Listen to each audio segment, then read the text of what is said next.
Okay, this is a sport. There's two sides, mate. One wants to kill children, one doesn't.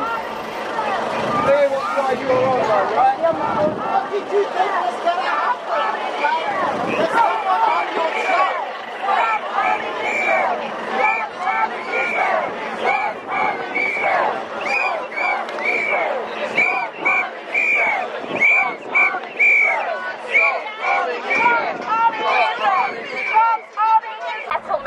These Palestinians are forced to become refugees. In Gaza, they have had a blockade over Gaza for over 10 years.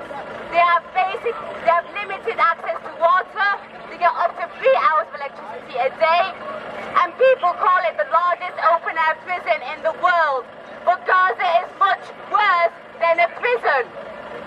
In a prison, you don't have to fear every day that you're going to wake up dead, or that you're going to wake up and your family and your children are going to be killed.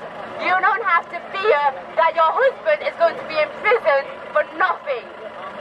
All of these are violations under international law. For decades they have continued, and the UK, the US, the EU continue to support Israel's apartheid regime, despite the violation of international law. They have not received any sanctions from the UK and the EU or from international governments across the world. No sanctions have been imposed on Israel.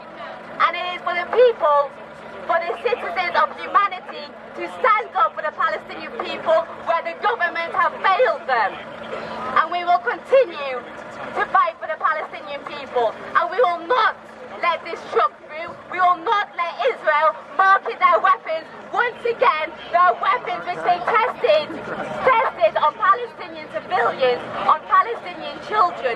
We have the copies, the pictures of the children who were killed by Israeli forces, by the children who were killed by weapons which they are marketing here today to benefit the billionaires of our society. They're not benefiting any single person in this country apart from the richest, apart from the elite. And we will stand with the oppressed, and we will always